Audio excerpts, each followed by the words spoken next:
오늘 장 정리하면서 내일 장 전망으로 또 연결 지어봅니다. 오늘 절대 전략은 신한금융투자의 손영채 차장입니다. 안녕하세요.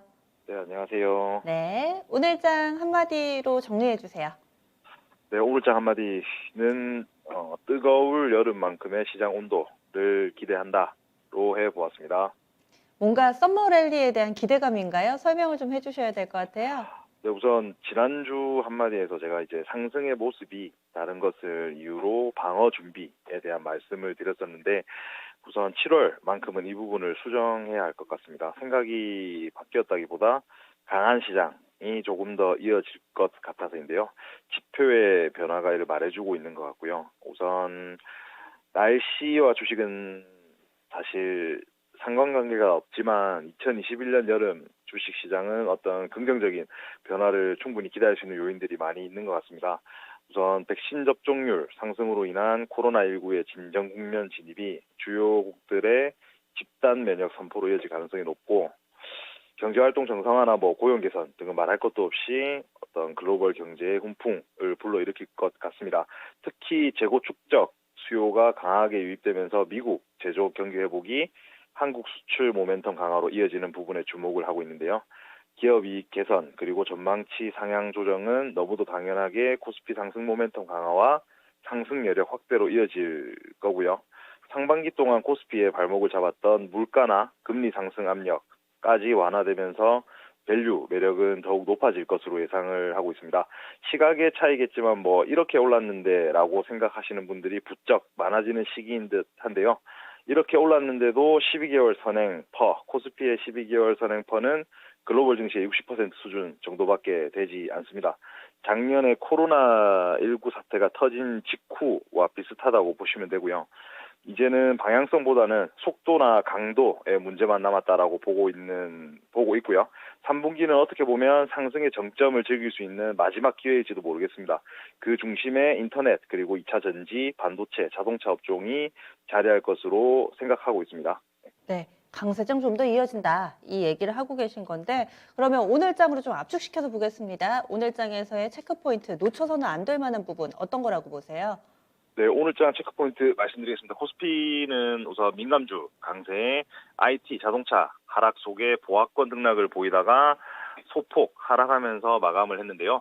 5월 PCE 물가지수 발표를 소화하고 난 후기도 하고 연준 인사의 일시적 인플레 발언 속에 S&P 500 같은 경우는 이미 신고가를 경신을 한 상황입니다.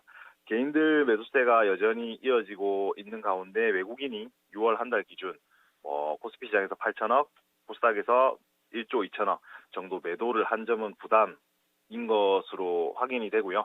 운수장비랑 의약품 쪽으로 매수 집중하는 모습이었습니다. 외국인의 경우에는 현선물, 양시장 동시에 매도하는 모습이었고요. 적이나 주주환원 재고 등 이유로 증권업종이 상대적으로 양호한 흐름을 보인 하루였던 것 같습니다. 특징 종목이라고 하면 내년 서버 디램 불확실성으로 인해서 하이닉스의 상방이 제한됐다. 이런 것 정도를 들 수 있을 것 같고요. 코스닥 지수 같은 경우는 마찬가지로 개인 자금 유입되면서 3거래일 만에 상승 반전에 성공하는 모습이었습니다. 중소형주 상대도 시연되고 있는 것 같고요. 암호화폐 거래소 바이낸스의 영국 내 영업 정지 처분에도 관련 영향 상대적으로 미미했고요. 정치 테마주 변동성은 확대되는 모습이었습니다. 원달러 환율 같은 경우는 위험선 환경 이어지고 있지만 경제지표 관망 심리로 인해서 소폭 상승했고 홍콩의 폭풍 우 경보로 인한 오전거래 지연 제외하면 아시아 증시는 보합권 등락을 보여주는 모습이었고요. 이어서 수급 그리고 특징 종목 말씀드리도록 하겠습니다. 지금 코스피 시장에서 눈에 띄는 종목부터 말씀을 드리도록 하겠습니다. 거래소 100종목 내에서 지금 삼성 엔지니어링 그리고 현대건설의 상승률이 좋습니다. 그리고 코로나19의 진정사태 국면으로 인해서 의류업종 중에 휠라홀딩스의 상승률이 눈에 띄는 모습이었고요. 그 외에 개별 종목 차이는 있었지만 지금 LS 네트워크스 그리고 이스타코 어떤 테마와 엮인 종목들의 상승률이 돋보였던 것 같습니다. 코스닥 시장 상대적으로 코스피보다 분위기가 좀 좋은 모습이었고요. 제약주 중에 추천주로 이제 말씀을 드렸던 이 상한가를 기록하면서 마감을 했는데 코멘트에 대해서는 뒤에 가서 추가적으로 설명을 드리고요. 그 외에 뭐 맘스터치라든지 교육 관련 IB 김령, 수급이나 거래 많이 붙는 모습입니다. 개별적인 이런 소비재 쪽도 봐주셨고, 맞아요. 아이진도 이 시간에 투자 전략에서 종목 제시해 주셨던 적이 있는 것 같은데 오늘 상당히 좀 강했었죠. 그러면 내일장에서 뭘 봐야 될까요? 네, 내일장 체크 포인트 두 가지로 크게 말씀을 드릴 수 있을 것 같은데 첫 번째는 시황입니다. 이번 주에는 예상치를 상회할 것으로 기대되는 주요국 경제지표 발표들이 예정이 돼 있는데요. 우선 29일 미국 소비자 신뢰지수 발표를 시작으로 해서 30일에는 중국 제조업 PMI, 7월 1일 미국 ISM 제조업 지수, 6월 한국 수출 통계 등 호조세가 기대되는 경제지표 발표를 타고 지수 역시 긍정적인 흐름을 보여줄 것으로 전망을 하고 있습니다. 특히 7월 1일 목요일부터는 2주간 개편된 거리두기 이행 기간을 갖게 되는데요. 뭐 카지노, 영화관 등 다중이용시설, 이용 기대감 또한 확대되면서 관련주들 위주로 증시에 긍정적 영향을 미칠 수 있을 것 같습니다. 다만 변수라고 하면 델타 변이 바이러스라든지 3,300포인트를 넘어선 상황에서의 차익 실현 등을 볼 수가 있을 것 같은데요. 이미 뭐 코로나19 관련 피로감은 높아져 있는 상황이기 때문에 파급력 자체는 그렇게 크지 않을 것으로 판단을 하고요. 거리두기 완화에 따른 소비 수요 그리고 경제활동 정상화 등에 무게를 더 두시는 게 맞다라는 판단입니다. 2분기 실적 그리고 지수 레벨 상승으로 인한 차익 실현 정도가 잡음을 낼 수 있다 이렇게 생각을 하시면 될 것 같고요. 두 번째로는 이제 이번 주 같은 경우에 7월로 넘어가는 상반기가 끝나는 상황이기 때문에 3분기에서 체크 포인트 저희가 좀 봐야 될 부분들 짚고 넘어가야 될 것 같은데 가장 중요한 건 이익 전망치와 실적인 것 같습니다. 경기 자체는 뭐 연말까지도 확장 기조를 이어가겠지만 이익 추정치 상향 기업 수는 오히려 감소할 것으로 판단이 되는데요. 가치주와 성장주로 나누어서 말씀을 드리면 가치주 경우에는 가격적 측면에서는 이미 1차 상승은 마무리된 상황으로 판단을 하고 있는데 국제 유가가 예를 들어서 추가적으로 상승한다. 라고 하면 조선업종 그리고 미국 10년물 국채금리 상승에는 은행업종 다시 보셔도 될 것 같습니다. 성장주의 경우에는 뒤에서도 제가 또 한 번 더 언급을 드리겠지만 업종 에서는 네 가지 정도만 보시면 될 것 같습니다. 큰 골자로 해서 반도체와 2차전지, 자동차와 소프트웨어인데 시가총액 비중이 상대적으로 낮았던 게임이나 헬스케어 쪽에서 어떤 단기 차익 실현 노려볼 수도 있을 것 같고요. 무엇보다 투자 주도 성장주, 투자 이익률이 높은 종목으로 접근을 하시는 게 안전성 측면에서는 조금 더 확보를 할 수 있다라고 보이고 대표적으로 반도체 업종에서는 리노공업이나 한미반도체 그리고 소프트웨어에서는 삼성 SDS 그 외에 기아나 코웨이 같은 기업들 보고 있는 상황입니다. 네.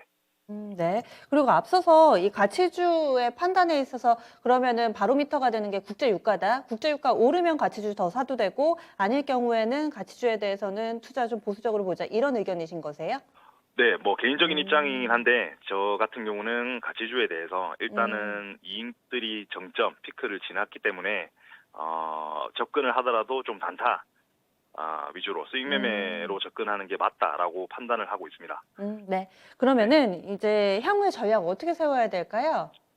네, 내일장 투자 전략 가장 중요한 것은 매출 및 이익의 상향 여부다라고 제목을 한번 달아봤는데 오랜만에 기술적 분석으로 종목을 한번 소팅해봤습니다. 우선 이격도 그리고 목표 주가 변화율과 목표 주가 대비 괴리율 순으로 이제 상위 종목을 한번 나열해 보았는데 아무래도 LG전자와 삼성전자는 편입이 되는 것 같고요. 그 외에 영원무역과 기아 그리고 현대위아, 하이브, 뭐 KB금융 등 종목이 좀 도출이 되었는데요. 특히 하이브라는 종목에 좀 주목을 하고 싶습니다. 2분기보다 3분기가 더 실적이 잘 나올 것으로 전망이 되고요. 특히 하반기에 모멘텀이 집중되어 있는 기업이라고 보시면 되겠습니다. 코로나 완화로 인해서 투어 활동이 재개가 되고 그에 따른 굿즈 등 마진율이 높은 사업부 실적 개선이 눈에 띌 것으로 보고 있고요. 상반기 영업이익이 작년 대비 3% 증가한 500억 원이었다면 하반기 같은 경우는 지금 58% 증가한 1,500억 원을 전망하고 있기 때문에 하이브 같은 경우는 뭐 저희가 잘 아는 BTS만 있는 회사가 아니고 그 외에 지금 대거 어떤 뭐 그 투어가 재개 예정인 가수들이 라인업이 많이 있기 때문에 추가적인 상승 충분하다라고 판단을 하고 있고요.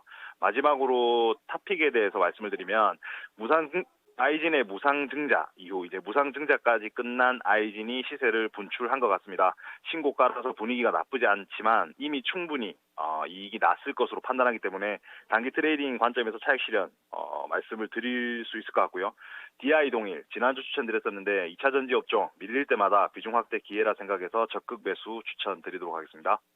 네, 네. 알겠습니다. 오늘 말씀 여기까지 드릴게요. 고맙습니다. 네, 고맙습니다. 네, 아이즈는 제시한 지 얼마 안 됐습니다. 이 종목이 2주 전이네요. 6월 15일 날 제시가 투픽으로 됐었는데 그때 사신 분들은 지금 수익 많이 내셨을 겁니다. 아이진 하지만 이제 좀 어느 정도 수익 실현을 해도 좋겠다라는 의견 나왔네요. 그때 토픽으로 제시할 당시의 주가가 한 28,000원 라인대였거든요. 거의 4만 원에 육박하니까 큰 수익 내신 분들 다들 축하드리고요. 또 DI 동일은 현재 시점에서 계속 모아나가자라는 시각으로 토픽 제시해 주셨네요. 이렇게 해서 절대 전략까지 저희 준비한 내용 모두 다 전해드렸습니다. 지금까지 다양한 투자 판단에 대한 도움 말씀드렸습니다. 시장을 바라보는 시선이 모두 다 같지는 않습니다. 그래서 이 시간 다루는 전문가들 혹은 애널리스트의 시각들이 서로 상충될 수는 있습니다. 여러분들이 투자의 중심을 딱 잡으셔야 돼요. 그래서 모든 의견을 모두 받아들이기보다는 그 가운데서 취사 선택하셔서 좀 더 현명한 대응 전략 세워보시기 바랍니다. 저는 여기서 인사드릴게요. 그럼 내일 다시 찾아뵙겠습니다. 함께해 주신 여러분 고맙습니다.